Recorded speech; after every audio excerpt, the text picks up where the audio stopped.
And look, you alluded to it. Speaking of taking teams to the next level, that comment that Ron said about Sam Howell, had us all kind of baffled. Like, all right, you saw this, but you didn't want to put him in. You didn't know what you had. Do you know your players? And now I think obviously from North Carolina, Sam Howell is my guy. So when we drafted him, I was just to the moon with it. He's struggled, obviously, on par to get be sacked the most times in the NFL history. But he's still top 3. Obviously, Will hates this, but top 3 passing yards. Is this somebody? Is this what the question says? The answer or the problem? Do we build around this guy? It's hard to tell because I think a lot of his stats are padded by the fact that what the Commanders are he has the most passing attempts in the whole league. Like they don't run the ball like that. They're constantly playing behind. That they're constantly throwing the ball in that offense. So, of course his stats are going to look good from like a yardage perspective. So it's hard to say. Like the offense has looked okay. Like I think it's ranked like 14th or something like that, and like passing, and then or overall, and then but rushing. I think they're like 3rd to last in attempts. Yeah. Like definitely the bottom 5 in yardage. So again, like I like Sam Howell. I think he has a lot of intangibles. Like I think he has got a good arm. He makes rookie mistakes. I can't tell you how many times I've yelled at the TV because he just will not slide. Yep. It just drives me crazy. North Carolina tough. Oh my God! Fighting for 3 yards after he's got the first down, then he gets the ball ripped out. Yeah. And I just he's got to get that awareness going. But honestly, I think you could potentially build around him.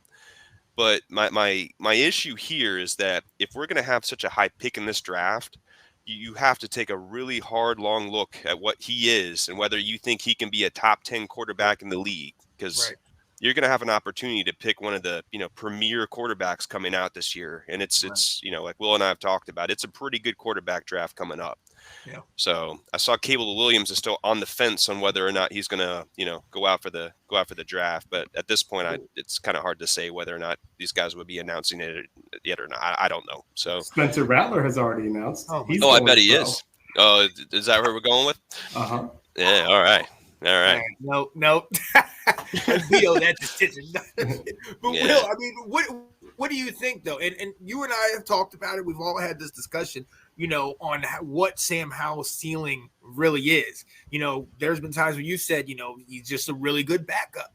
And I wonder if we're being fooled by the stats and by, he does have certain intangibles, but is this guy really just a quality, serviceable quarterback?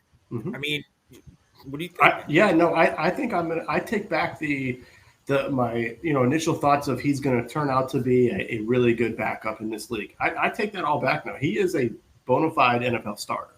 Absolutely. What I think the jury is still out on is he going to take you to the elite level, or is he going to be someone who can play, who can win you games, but is he going to have ultimately a career that he may bounce around to a couple teams, getting an opportunity to play. It's one of those things. If you look at like Geno Smith, good quarterback, but do we think he's the guy in Seattle that's going to turn the franchise around or, bring him to a championship? I don't know about that. And that's where I think we're still trying to find out about Sam. I mean, I think it's absolutely, he's the best quarterback Washington has ever had since Kirk Cousins. And before that, he was the best quarterback Washington's had since 1999 and Brad Johnson.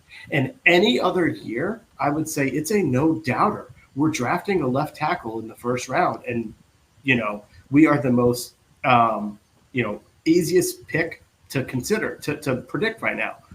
But with this quarterback's class, it does, like Jack said, make you wonder, is there somebody there that could be better? I mean, I tell you this, the guy to me that's flying up the draft boards is Jaden Daniels out of LSU. And I just think about, what if you get somebody, an offense, like, I'm kind of jumping a segment here, but what if we were to get the Eagles offensive coordinator, Brian Johnson, to be our head coach, and he says, get me the quarterback that can run read options the way we do it with Jalen Hurts. And that's not Sam. Sam is mobile to make plays, but that's not a part of an offensive game plan. Where what if he says, I can run the same offense that I just did in Philly with success with this guy? And that's just where it complicates the whole decision-making process on it. Right. Yeah. Yeah. And you know, again, we don't know who's going to come in and be our head coach. We don't know. Right. And we're going to talk about the different pieces to the puzzle. Like, we don't know who they are going to bring in. And this new guy, like you said, might want his guy. He might want to go after somebody that he's been looking at for some time. So, look, my thing is this, and I've talked to this, Jack, I've said this to Will. If we do keep Sam, this means we also got to keep EB, because I don't want to keep switching up offensive coordinators and have it like Jason Campbell, where it was every year it was somebody new. Dun, dun, dun, dun, dun, dun, dun, dun. Let's go. The Washington Commanders. There it is.